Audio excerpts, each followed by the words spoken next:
بسم اللہ الرحمن الرحیم۔ اللہ پاک قرآن کریم میں فرماتا ہے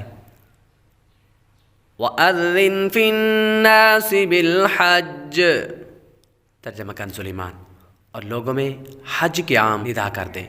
مفسرین کرام اس آیت کے تحت فرماتے ہیں کعبہ شریف جس مقام پر اب ہے پہلے بھی یہیں تھا۔ جب حضرت نوح علیہ السلام کے مبارک دور میں طوفان آیا، اس وقت کعبہ شریف کو اٹھا لیا گیا۔ پھر حضرت ابراہیم علیہ السلام کے مبارک دور میں اللہ پاک نے حضرت ابراہیم علیہ السلام کو حکم دیا، اے ابراہیم بیت اللہ شریف کی تعمیر کیجیے۔ حضرت ابراہیم علیہ السلام مکہ مکرمہ تشریف لائے، آپ نے کعبۃ اللہ شریف کی تعمیر کی۔ حضرت اسماعیل علیہ السلام جو آپ کے شہزادے ہیں، انہوں نے آپ کے ساتھ آپ کی معاونت کی۔ دونوں باپ بیٹے نے کعبہ شریف کی تعمیر کو مکمل کیا۔ جب تعمیر مکمل ہو گئی تو اللہ پاک نے حضرت ابراہیم علیہ السلام کو حکم دیا، اے ابراہیم اب آپ حج کا اعلان کر دیجئے، لوگوں کو پکاریے کہ وہ حج کے لیے آئیں۔ حضرت ابراہیم علیہ السلام نے عرض کیا، یا اللہ پاک میری آواز کہاں تک پہنچے گی؟ اللہ پاک نے ارشاد فرمایا، علیک الاذان وعلی البلاغ، اے ابراہیم آپ کا کام اعلان کر دینا ہے، لوگوں تک آواز پہنچانا ہمارا کام ہے۔ اب حضرت ابراہیم علیہ السلام کوہ صفا پر اور ایک روایت کے مطابق جبل ابو قبیس پر تشریف لائے۔ پہلے آپ نے تلبیہ یعنی لبیک اللہم لبیک پڑھا۔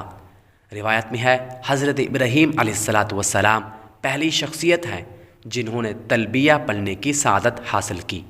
تلبیہ پڑھنے کے بعد حضرت ابراہیم علیہ السلام نے لوگوں کو پکارا، یا ایھا الناس، اے لوگو، ان اللہ کتب علیکم حج البیت العتیق، بے شک اللہ پاک نے تم پر اس بیت عتیق یعنی کعبہ شریف کا حج فرض کیا ہے۔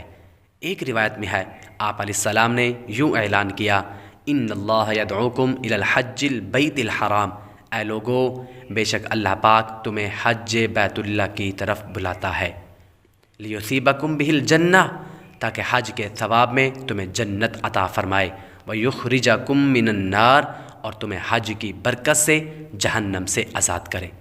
روایت میں آتا ہے کہ حضرت ابراہیم علیہ السلام نے اپنی حیات ظاہری میں جب کعبہ شریف کی تعمیر کی تو اس وقت آپ نے یہ اعلان کیا، لیکن اللہ کریم کی قدرت اور حضرت ابراہیم علیہ السلام کا معجزہ ہے کہ آپ کی یہ آواز قیامت تک آنے والے لوگوں نے سنی، اور جو خوش نصیب تھے انہوں نے اس پر لبیک کہا۔ اور حضرت امام مجاہد رحمۃ اللہ علیہ فرماتے ہیں، جس نے اس وقت لبیک کہا تھا وہی زندگی میں حج کی سعادت پاتا ہے۔